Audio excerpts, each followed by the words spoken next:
এই পৃথিবীতে সবচেয়ে উত্তম জিকির হচ্ছে লা ইলাহা ইল্লাল্লাহ।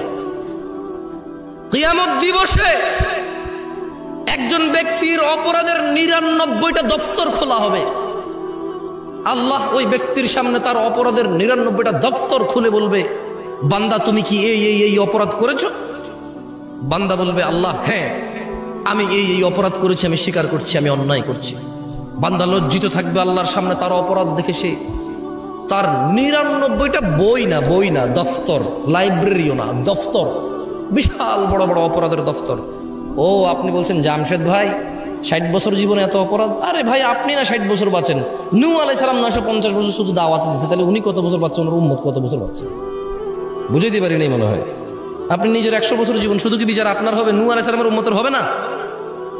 কি নূহ আলাইহিস সালামের উম্মতের বিচার হবে না? আদম আলাইহিস সালামের উম্মতের বিচার হবে না? মুসা ঈসা আলাইহিমুস সালাম আজমাইনের উম্মতের বিচার হবে না? তো সব নিজের দিয়ে বিচার করেন কেন? হ্যাঁ হতে পারে এই ৬০ বছরে এই ইন্টারনেট। আচ্ছা একটা কথা বলি, একটা লোকের ডিশ কেবল ব্যবসা আছে। কি কেবল ব্যবসা? আপনি তো অবাক হচ্ছেন যে জামশেদ ভাই ৭০ বছর বয়সে ৯৯টা দফতর, how is it even possible? একটা মানুষ ৬০ বছরে কয়বার জানা করতে পারে, কয় গ্যালন মদ খেতে পারে, কয় কোটি টাকা সুদ খেতে পারে, ঠিক না? আপনি এরকম চিন্তা করতেছেন, ঠিক না? ধরে নেন তো একটা সুদী ব্যাংকের মালিক, যে সুদী ব্যাংকটা প্রতিষ্ঠা করছে আরো ২০ বছর আগে, তার ব্যাংকে প্রতি মাসে ৫,০০০ কোটি টাকার লেনদেন হয়। সে কত হাজার কোটি টাকা সুদের সাথে দায়বদ্ধ হয়ে গেল? কত হাজার? একজন মানুষ ব্যাংক ছাড়া এটা সম্ভব? নাহলে ২০ লাখ টাকা আছে, অমুকের ২ লাখ, অমুকের ১ লাখ, তমুকের ১ লাখ, শতে ১০ টাকা, শতে ২০ টাকা করে খাইলো, নাহলে এটা হলো। কিন্তু এই যে দেখছেন সুদ কি পরিমাণে গেছে একজনের, যে ব্যাংকের মালিক। এবারে দেখেন ডিশ কেবল ব্যবসা। একটা লোকে করলো কি, সরকার থেকে লাইসেন্স নিয়ে এলাকার মধ্যে ক্ষমতা আছে, ক্ষমতা দিয়ে বললো যে আবে এখানে কে কি করছে, আমি এখানে ব্যবসা করবো, কেউ আইবার পারবো না, বুঝছস? এখানে আমি এলাকার পোলা, আমি এলাকায় ব্যবসা করুন, কে কি করবো? সব জায়গায় চাচি ডিশ কেবল আমগুর থেকে লোয়েন, আর অন্য জায়গা থেকে নেওয়ার উপায়ও নাই। এলাকার সে নেতা, সে করবে ডিশ বিজনেস। না, নেতাদেরকে খারাপ বলছি না, হইতে পারে সে নেতা না, এলাকার ছেলে। নেতাকে যা বলতেছে যে চাচা কি করুম, কিছু নাই, চিন্তা করছি ডিশ কেবল ব্যবসা করুন, কি করুন? চাচা চিন্তা করছে এলাকার বেকার ছেলে, ঠিক আছে কাজকর্ম করলে ভালো, এলাকার উন্নতি হবে, আরো ৫টা পোলাপানের কর্মসংস্থান হবে। চাচা ওভাবে ইসলামিক ভাবে চিন্তা করেনি, কারণ চাচা ইসলামিক ভাবে চিন্তা করবে কিভাবে? যে ছেলে ব্যবসা করবে তার মা বাবাই তো চিন্তা করে না ছেলেরা কি ব্যবসা করবে, ছেলে নিজেই চিন্তা করে না। এখন সে ডিশ কেবলের ব্যবসা নিয়ে আসলো, নিয়ে আসার পরে ৫,০০০ পরিবারে ডিশ দিল। কয় হাজার পরিবার? কয় হাজার?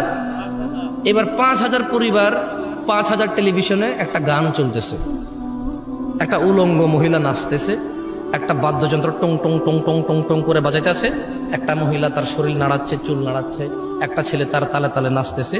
এবার এখানে চাচা চাচি বসে বসে রিমোট নাড়াচ্ছে আর পা এভাবে নাড়াচ্ছে। হ্যাঁ ঠিক আছে, তাহলে কয় হাজার ফ্যামিলিতে দেখছেন এই ডিশ কেবল ব্যবসায়ী একটা গান শুনলে একটা গানের ওর গুনাহ হতো ৫,০০০ পরিবারের প্রত্যেকের একজনের যে গুনাহ, এই ৫,০০০-এর প্রত্যেক ব্যক্তির সেম গুনাহ যে ডিশ কেবল ওই গান দেখতে দিল তার হবে। ৯৯টা দপ্তর হওয়া সম্ভব মনে হয়? এবার না আরো বেশি হয়ে যাবে মনে হয়, আমি বুঝাইতে পারিনি মনে হয়।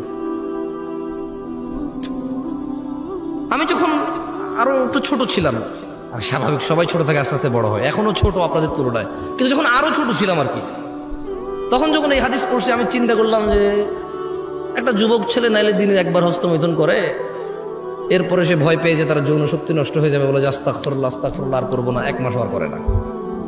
নাহলে ১৫ দিন একটা মেয়ের সাথে কথা বলে, নাহলে একটা মেয়ের পিছনে ১ বছর টার্গেট দিয়ে ঘুরে ঘুরে বিয়ে করবে, একটা অপরাধ জেনা। একটা লোক নাহলে ১ বোতল মদ খাইছে বন্ধু বান্ধব নিয়ে বৈশা, মদ পৃথিবীর মানে অন্যতম অপরাধের মধ্যে একটা, কারণ এই মদ খেলে মানুষ জানাও করে, মদ করে জানাও করে, অশ্লীলতা জড়াই পড়ে। এখন এই ১ বোতল মদ খেলো, পরের দিন আরে সব মানুষ কি ব্যবসায়ী হয় নাকি? এই এলাকার পোলাপানে সিগারেট খায়, খুঁজা খায়, আমি জানি এরকম বহুত পোলাপান আছে, দোষটা একটা দিয়ে, তার কাছে টাকা নাই একটা সিগারেট খাওয়ার, তো তাহলে কয় প্যাকেট সিগারেট খাই দিল? অত টাকা নাই তো, ওর আব্বরে যে টাকা দিচ্ছে, স্যান্ডেল কিনছে, জুতা কিনছে, মোবাইলে রিচার্জ করছে পাবজি খেলার জন্য, প্রেমিকার মোবাইলও কিছু টাকা পাঠাইছে, এরপরে কয় টাকা থাকে সিগারেট খাওয়া দিল ভাই? ওর বাপ একলা ইনকাম করে, সারি বাইরে পকেট খরচ দেয়। তো দেখলাম যে আমি যখন ছোট ছিলাম চিন্তা করলাম যে আসলে সে যে অপরাধ করে, অপরাধের তো সীমা আছে। আপনি একটা মহিলার সাথে ঘুমালেন জানা করতে, কতক্ষণ তার সাথে ঘুমাবেন? কতদিন লাগাতার এভাবে আপনি জানা করেন? আমি চিন্তা করলাম ৯৯টা দফতর খুলবে অপরাধের। হাউ একটা মানুষ, এই সাউন্ড একটু কমাতো ভাই, একটু সাউন্ড একটু কমাও, ওই কানে লাগে, হালকা কমাও। তো আমি তখন যখন ওই যে আরো ছোট ছিলাম, আমি সৌদি আরবে ছিলাম তখন। তো সৌদি আরবের পোলাপাইনের যে আমার বন্ধু বান্ধব, তাদের অপরাধ, সৌদি পোলাপাইন আর আমি কি সমান? এমনি ছোটবেলায় সাইকেল টাইকেল চালাইছি ওদের সাথে, একলা পাহাড়ের উপরে বসে মুরগি টুরগি জ্বালায় খাইতাম। তো এদের অপরাধের মধ্যে দেখতাম যে গান শুনে দু চারটা গালাগালি করে, মাঝে মধ্যে একটা দুটো সিগারেট খায়। এর বাহিরে ধরেন এইগুলো কমন অপরাধ আর কি। হ্যাঁ, এর মধ্যে ধরেন কতক্ষণ গান শুনে, কতক্ষণ সৌদি পোলাপানের কথা বলতেছি। হ্যাঁ, ওই বন্ধুর একটা ঠুস করে একটা গালি দিয়ে দিল, গালি দিয়ে বললো যে সর তুই থাকলে গালাগালি হচ্ছে। মানে দেখতেছি ইনস্ট্যান্ট আবার সে আল্লাহর কাছে ক্ষমা চাচ্ছে, অপরাধ করতেছে। তো আমি যখন এই হাদিস পড়লাম যে একটা মানুষের সামনে আল্লাহ বিচারের মাঠে 99টা দফতর খুলবে, দফতর, শুধু এগুলো সব অপরাধ। তখন আমি চিন্তা করলাম, আচ্ছা এই সব অপরাধ একটা লোক 60 বছর বাঁচে, এত দফতর হবে কিভাবে? ছোট মানুষ না। যেমন আপনি ছোটবেলায় মনে আছে কিনা, আপনার আম্মা আপনাকে গল্প শোনাইতো, তুই যে আম্মুর কথা শুনোস না, আম্মু মরে গেলে তোরা আরেক বিবাহ করলে, সৎমা আসলে কথা না শুনলে তখন কি করবি, এরকম শুনেছে না? আপনি তখন চিন্তা করতেন যে আইরি আমি ওই যে ড্যাঙ্গার ভিতরে বাগানে পায়খানা করতে যাবো কিভাবে, জিনবুত আছে আমার আম্মা মরে গেলে, কারে নিয়ে ঘুমাবো, এরকম চিন্তা করে নাই কেউ এখানে? আমার আম্মা যখন আমাকে এরকম শোনাইতো, আমি চিন্তা করতাম, আম্মা মরে গেলে আবার কার সাথে ঘুমাবো? ছোট ছিলাম তো। সত্যি বলছি, আপনাদের এরকম হয় নাই এরকম আপনাদের? তো ওই ছোট মানুষ তো ছোট চিন্তা। এখন কি আর কেউ এরকম মনে করে মা মরে গেলে কার সাথে থাকবে, কাকে মা ডাকবে? কেউ মনে করে না, কেউ এরকম ফিল করে না তার মা বাপকে। একটু যখন নিজে নিজে খেতে পারে, নিজে নিজে হাঁটতে পারে, 4টা বন্ধু আছে, 5টা বান্ধবী আছে, চাকরি আছে, ব্যবসা আছে, বাণিজ্য আছে, টাকা আছে, বউ আছে, ছেলে মেয়ে আছে, এখন আর কেউ মা বাপ মরে গেলে কি আর বাঁচলেই কি? ছোটবেলার যে ফিলিংস ছিল, আমার আম্মা মরে গেলে আবার কার সাথে থাকবো না, ওই ফিলিংসটা মানুষ হারাই ফেলে। তো আমিও ছোটবেলায় চিন্তা করলাম যে 99টা দফতর কিভাবে। তো যখন আমি বাংলাদেশে এলাম, অথবা যখন আরো একটু বড় হলাম, সৌদি আরবে কিন্তু ডিশ আছে, এবার বড় বড় এভাবে ছাতা লাগায়, হাজার হাজার চ্যানেল থাকে। এবার আমি চিন্তা করলাম, আচ্ছা রে, তবে ওখানে জানতাম যে এগুলো ইহুদি নাসারাদের টেকনোলজি, মুসলমানরা অন্যায়গুলা করে, যারা কাজগুলা করে তারা হয়তো হিন্দু টিন্দু বুদ্ধি মুসলমান, ওদের আর তো হালাল হারাম কি? আপনার জন্য না শুকুর হারাম, ওর জন্য কি হালাল হারাম? এটা হচ্ছে ওর জন্য খাবার। বুঝতে পারি নাই মনে হয় আমি। আপনি পরনিন্দা করলে এটা আপনার জন্য না গীবত? অনেকের জন্য তো এই মাসলা মাসাইলই নাই ওর দিনের মধ্যে, যেটা কি মাসলা কি মাসাইল, ঠিক না? তো আমি যখন এখানে আসলাম, আমি দেখলাম যে হ্যাঁ, আমার গ্রামে আমার আপন কাজিন ব্রাদাররা বা আড়াতো পাড়াতো ভাতিজা, ওরা বললো কি ডিশ ব্যবসা নিয়ে আসবে। আমি বললাম যে ভাতিজা, ডিশ ব্যবসা করবি, যত মানুষের সিনেমা দেখবে, ওর একক ব্যক্তি গুণা, কিন্তু এই যে তুই যেটা দেখাচ্ছিস, তোর সেম গুণাটা আসবে, তো তোর তো এটা অনেক পাপ হয়ে যাবে। পুরা গ্রামে প্রায় এই পুরো আশপাশে 4-5টা, পুরো ইউনিয়নে 27টা গ্রাম, তুই যদি একলা এগুলো ডিশের সার্ভিস এগুলো দেস, যত মানুষে গান শুনবে, সিনেমা দেখবে, তোর উপরও তো গুনাহ আসবে। সামান্য কয় টাকার জন্য এত গুনাহ, কিভাবে তুই এটা পরে আল্লাহকে রিপে করবি? আর মানুষের গুনাহ তো এটা মানুষ রিলেটেড, তো সমস্যা। আমাকে বললো যে কাকা, আমি না দিলে অন্য কেউ তো দিয়ে দিবে, তাহলে ইন্টারনেট ব্যবসাকে কি বলো কাকা, বলো? তার মানে তার এটা হারাম, সমস্যা নাই, কারণ ইন্টারনেট ব্যবসা তাহলে কি, মানে এরকম। তো শোনেন গাজীপুরবাসী, ওই যে আবার একটু বলেন তো আমার সাথে, আমি আবার টপিকে আসি।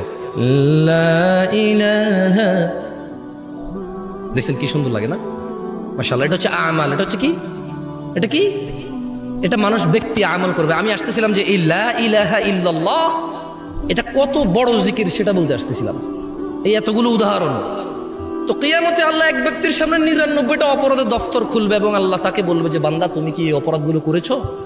বান্দা বলবে, হ্যাঁ ইয়া আল্লাহ, এই সমস্ত অপরাধগুলো আমার, আমি স্বীকার করছি।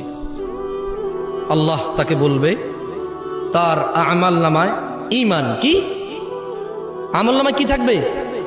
ঈমান হচ্ছে মানে ধরুন আশহাদু আল্লা ইলাহা ইল্লাল্লাহ ওয়া আশহাদু আন্না মুহাম্মাদার রাসূলুল্লাহ, অথবা লা ইলাহা ইল্লাল্লাহ ওয়াহদাহু লা শারীকা লাহু লাহুল মুলকু ওয়া লাহুল হামদু ইউহয়ী ওয়া ইউমীতু ওয়া হুয়া আলা কুল্লি শাইইন কাদির, অথবা লা ইলাহা ইল্লাল্লাহ। এটাই ঈমান। এটা কি? আল্লাহ ছাড়া কোনো অন্য মাবুদ, উপাস্য, মানে মানার মতো, ভয় পাওয়ার মতো, পরোয়া করার মতো অন্য কোনো ইলাহ নাই। কি নাই? ইলাহ নাই। এটা হচ্ছে লা ইলাহা ইল্লাল্লাহ, যেটা আপনি জিকির করেন প্যান্ডেলে বসে, সবাই মিলে একত্রিত করেন, অথচ কেউ এখান থেকে বেরিয়ে গিয়ে আর করেন না।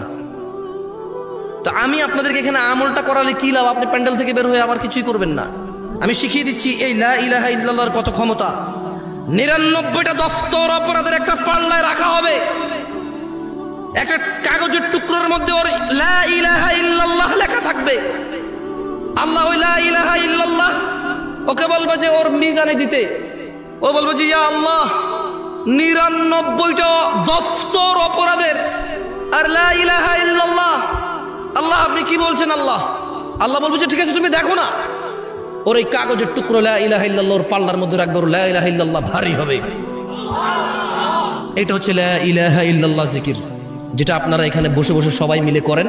আপনাদের কাছে মনে হচ্ছে এটা একটা আনুষ্ঠানিকতা, কেউ একজন আসবে এখানে, এসে আপনারা সবাই বসে থাকবেন, এরপরে তার সাথে বলবেন লা ইলাহা, ব্যাস, এরপরে শেষ। এটা নাই, এখান থেকে উঠছেন নাই, ঘরে গেছেন নাই, দোকানে গেছেন নাই, রাস্তাঘাটে নাই, মসজিদে নিজে নিজে নাই, শুধু মাহফিলের একটা অনুষ্ঠান। এটা আপনি ভেবে নিয়েছেন। এই জন্য আমি আপনাকে আমল করাবো না, আমি আপনাকে শিখিয়ে দিলাম বেশি বেশি আল্লাহর জিকির করবেন, লা ইলাহা ইল্লাল্লাহ জিকির করবেন, আশহাদু আল্লা ইলাহা ইল্লাল্লাহ ওয়া আশহাদু আন্না মুহাম্মাদার রাসূলুল্লাহ, লা ইলাহা ইল্লাল্লাহু ওয়াহদাহু লা শারীকা লাহু, লাহুল মুলকু ওয়া লাহুল হামদ, ইউহয়ী ওয়া ইউমীতু ওয়া হুয়া আলা কুল্লি শাইইন কাদির।